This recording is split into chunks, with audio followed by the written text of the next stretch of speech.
hear the toilet flushing in the background. You're right. Only. Right, we're on. Right, when you're ready to. You got the clapperboard? No. Well, it's going now, is it? It's going, yeah. Okay. I'm going to start, yeah. Well, Doug, Chris finished the last session with you passing your scholarship and winning a place at the very grand at Sir Thomas Richards Grammar School. So, do you want to tell us about your first impressions of turning up at the school on the first day? Oh yes, I will. It was a Blue Coat school founded in 1666, but I went to first days in grammar school was quite an uplifting for me because it was so different. The masters wore gowns, and in the early days of the war they drove cars to the school, which was rather different from the old bikes I had at the junior school, masters riding, and everything was so different, you know, there were gowns and caps and all sorts of things like that. Did you, what was your sort of the school week like? Did you have to go to school on a Saturday morning? Yeah, we went, the school week was from Monday morning, funny old time, something like 8:52 or something like that.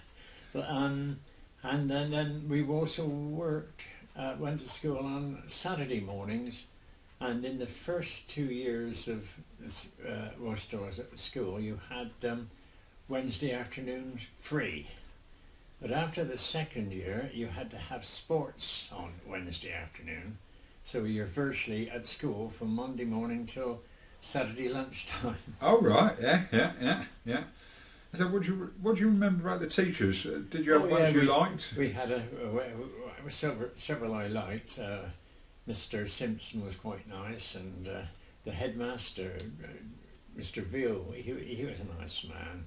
Harry West, the history master, and one or two others. Some I didn't like very much. I didn't like science anyway, so we had a master called Freddie Freeman, we called him. He took physics. I didn't like him very much. And Ike Williams was the chemistry master. Now, chemistry was one of the subjects I didn't take when I took my school certificate sort of several years later. But by and all, they were pretty good bunch. Pretty good teachers. Yeah. And we had an art. The only lady then teaching was Winnie Thompson. She was the art mistress. Yeah, all right, yeah. And what about your school reports? Oh, school reports. You had reports at end of every term. Yeah. Summer term, autumn term, winter term, whatever. Yeah. You still got them? I still got those. They're in my bureau. Top. All right. Top compartment. Yeah. And what about did they do corporal punishment? Did it happen often? Oh, it happened. Yeah. Not very often, but remember one of my friends, Howard Lane, who lived very near me when I was living in Sydney Street. He got caught with 2 or 3 chaps. They had some very light, sexy magazines in their desks, and these were mildly erotic. Very mildly erotic. But so they had to make an example of these 3, so they were publicly caned, 6 each, in front of the whole school. So right.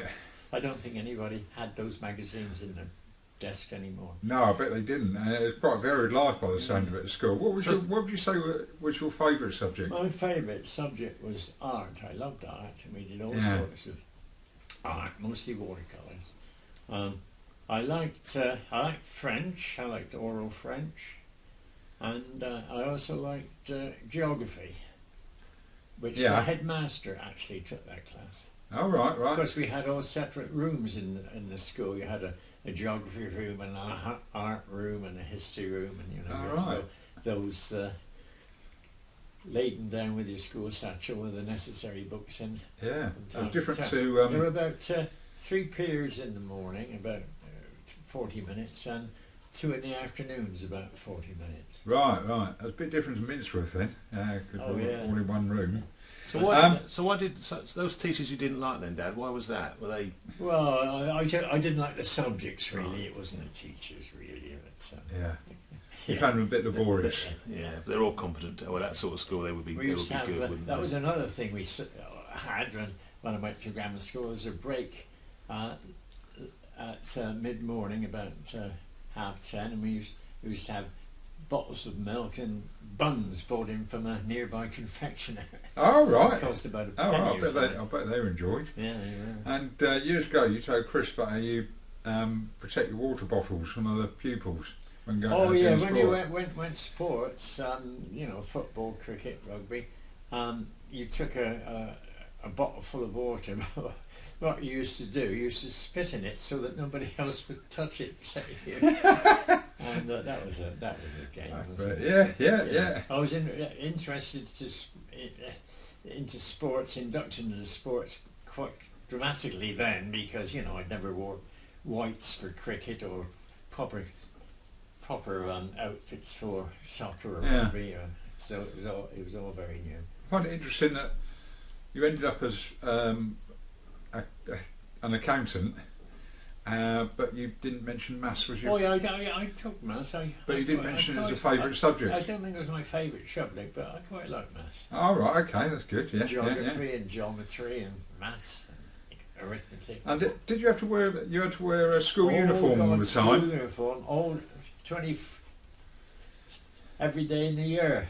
Yeah. You had a cap and a tie and a blazer, and you couldn't go out without them. Even during the summer holidays, you had to wear them. You had to wear your school uniform all the time, Yeah, all and the time in the summer was, holidays. even if you went to get an ice cream or something, you You couldn't eat ice creams in the street. It wasn't allowed, you weren't allowed. No. All right. And how long was it before you could wear long trousers? Oh, those days, boys, when they got to about 13, they went from shorts into long trousers. All right. Okay. All right. So you passed your school certificate in 1944 at the age of 16. School certificate being what today's GCSE exams are.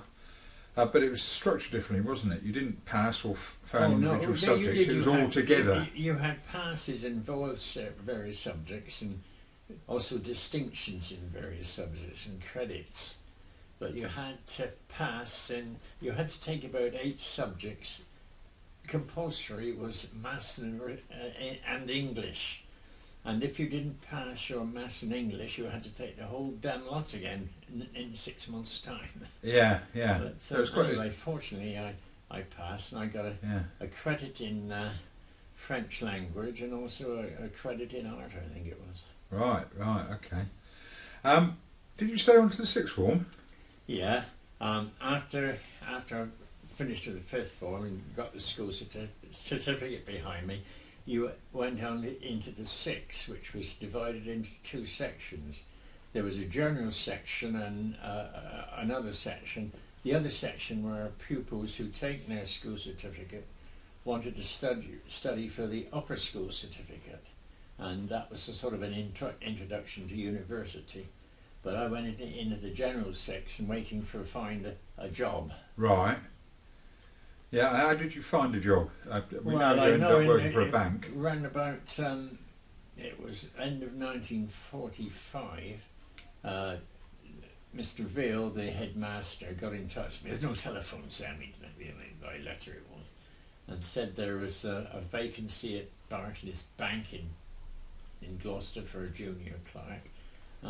Would I go and see the manager, which I did, and got the job. And I started there in January 1945. Oh, right. Yeah. So most of your school years at Tommy Rich's, as affectionately called, actually coincided with World War II. Oh, it did, yeah. Or was it all of it? The war started just before I went. I went in, I suppose, about the 2nd week in September to start, and the war started a few days earlier than that. Right. And the war was still on when I left school, because it went on till obviously V-Day in 1945 or VJ Day. Right. VJ Day in 1946. Sorry. No, it was 45. Yeah, 45, September 45. That's right. Yeah, yeah. Yeah. So, what are your memories of the war coming? Air raid shelters. Well, air raid Gas masks. shelters, they were built all over the place. Mostly on the floor level, you know, they had concrete blocks, and there was a couple of quite big ones quite near where we lived in Sydney Street. They're in the playground of the Derby Road Technical School. Yeah. And there was also there's also some in the quads in the school where I was. They were built in concrete blocks. When the air raid sirens sounded, which wasn't all that often in Gloucester during the daytime anyway, we had to go into these shelters. There was also another shelter called a Morrison shelter, which was a all steel table, large table, with sort of racking outside. Yeah. You could see through that. Okay, so you're supposed to go in under there if the sirens went. Yeah. Right. Yeah. And where were those Morrison shells then, Dad? Oh, you had them in your well, we had them in what we called our front room, which you called lounge these days, but yeah, In it was the parlour, an ugly yeah. looking thing, but you know.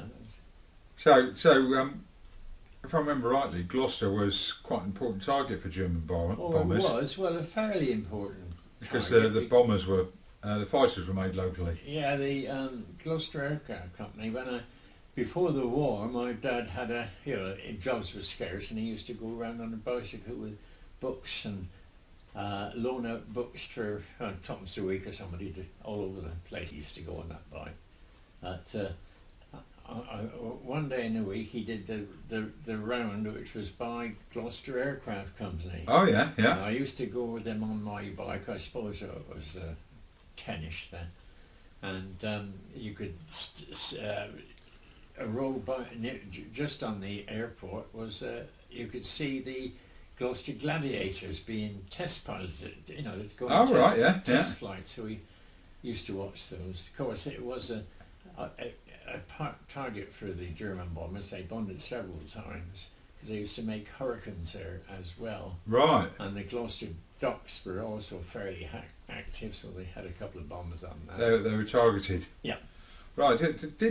Were children evacuated from Gloucester? Oh no, they weren't evacuated from Gloucester, but they were evacuated to Gloucester. There was a boys' grammar school in Birmingham and a girls' grammar school in Birmingham.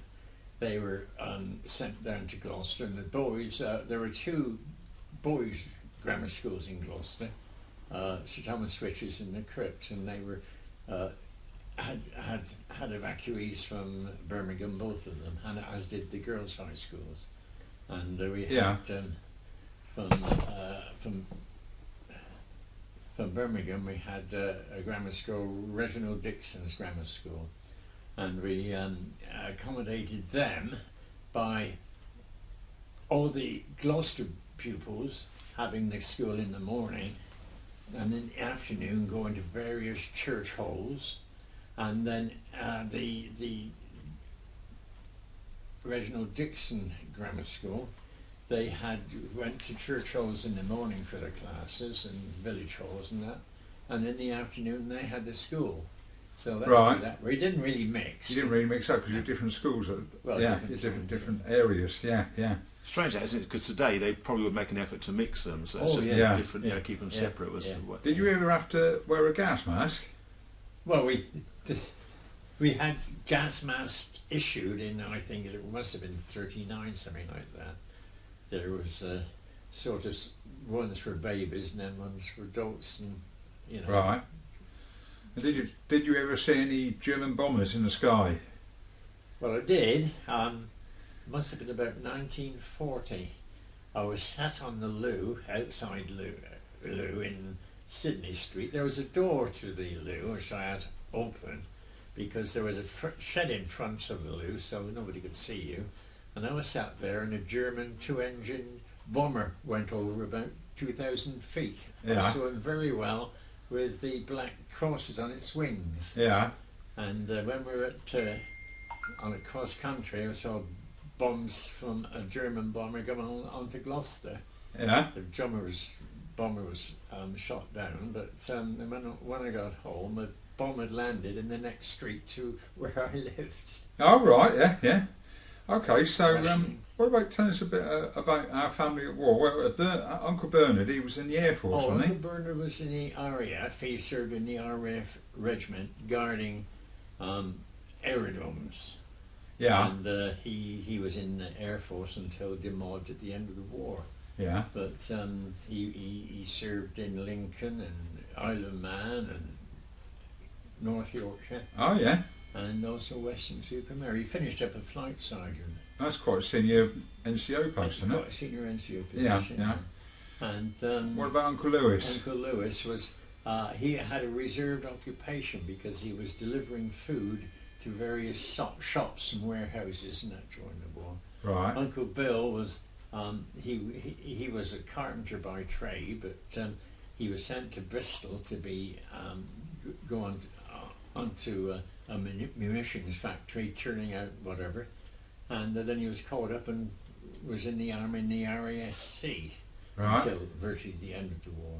Yeah. What did he finish up as? Oh, he finished up as a private. Oh well, yeah, yeah. But he You weren't saw interested. action. Yeah, Yeah. he did. Well, I didn't see much action. No, but he did his service. Yeah. But Or action. your cousin Alec, Oh, cousin Alec, Uncle yeah, Fred's he son. saw action, didn't he? He saw action. He was in the Royal Navy, caught up in 1939, something like that, and he served in minesweepers for some time, and then he was made a junior officer, and went to the Prince of Wales. You know, the Prince of Wales, when it was Oh, the ship. the Yeah. battleship. Battleship. When Yeah. it was sunk in by the Japanese in Singapore.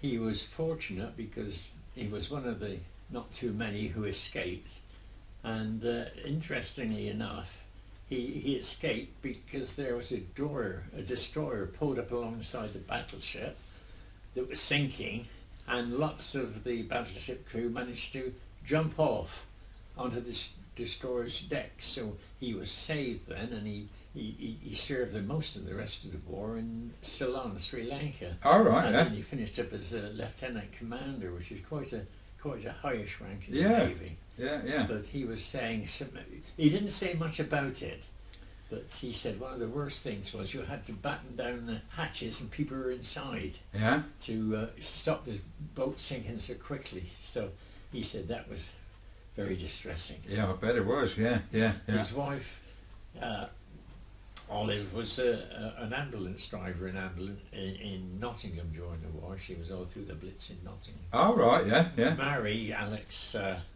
sister, she was a very, very good seamstress. In fact, she embroidered all the horse trappings for the coronation. All right. Yeah. Yeah. And And what about that's just before, and Alec was away for about 3 years. He didn't see Ollie for about 3 Oh, no, he years, didn't wasn't see he? Olive from Yeah. about 19, Exactly. until he was drowned in 1945. Yeah, right, right. Now, Uncle Arthur, to me and Chris, he was always Uncle Arthur, and I certainly didn't know until my teens that actually he wasn't blood family, as it were. Much later on, that is. Yeah, yeah, but he was a lodger with Bernard's mum, yeah, and he saw war in North Africa and Italy. He went through. He didn't talk about it, but he went through some pretty rough times. yeah, yeah. So, I mean, to anyone who's watching this, you just have to see the first 15 minutes of Saving Private Ryan for a taster of what it must have been like for Uncle Arthur to us, for Andy Andrews to you. And just for the film then, so he came into the family because when Mrs. Palmier died, probably in the 1960s, he then came to live as a lodger without Auntie Elsie, his sister, Right. yeah, and that's how we knew him. We always knew it was Uncle. Yeah, yeah, yeah. So during the war, there was rationing and queuing. Rationing, curing. Tell us about the rationing. What sort of things were rationed? Small, virtually everything was rationed, including bread and eggs and food and all sorts of food and clothing. And you got very small portions of butter and cheese and sugar, your weekly rations, and about a shilling's worth of meat, which was, you know, a shilling was a shilling in those days, but it wasn't very much. And there was some relief because towards the end of the war, a lot of American bacon was shipped in. Well, this was bacon which was 99% fat. A rasher of bacon was perfectly white except for a thin pink streak in the middle. You know. And you could have some of that, but it wasn't a ration, but you were only allowed to buy so much at a time. Right, okay. And so you remember Ration. queuing for the getting your... Oh, queuing, ration books. And Yeah. ration didn't finish until well after the war. I think it was well into the 50s before it's finally finished. Yeah. Just going back a bit, typical meals from the 1930s, what were your favourite foods? Well, during the war, well, we had, you know, a full range of foods. My mother wasn't a bad cook, and we had homemade faggots and all sorts of Oh, lovely, delicious things. yeah. But during the war, we were a bit limited to what we can get with the meat ration. We used to have all vegetable pies and things of that sort, and we could have rabbits. Rabbits weren't rationed, but you could get a rabbit, and we had very often had rabbit stew, which would serve for 2 or 3 meals. Oh, right, yeah. You know, just Okay. fish pies. They used to have whale meat. Forgot what it was called now, but you could buy that off the ration, and it was pretty rubbish. Right. And Dad, just before we go on then, because I remember in Sydney Street in the 1960s, this is my memories, but 60s. yeah, but during the war they took a lot of the railings away. Do you remember the Oh, railings yeah, being taken all the- away for the war effort? All the railings. There were small front gardens. This was a terraced house, circa 1890. They all had small front gardens with iron railings at the front, and quite a reasonable, not a bad sized back garden. But when the war started, they came around and cut off the railings and took them off for the war effort. Oh, and you were right. left with no railings. A lot of people put wooden fences up, but I think we did as well. We can't remember that. Yeah, but- I remember fences. But I remember in the 60s there were still houses in Sydney Street that had the base, the stump of the railings, Oh, but they yeah, hadn't been yeah, still replaced there. 20 years later. Yeah. That's why I brought it Right, up. Yeah. So, staying on the theme of the streets and things like that, what do you remember about VE Day? VE Day, oh, that was a big celebration. There were parties in the streets.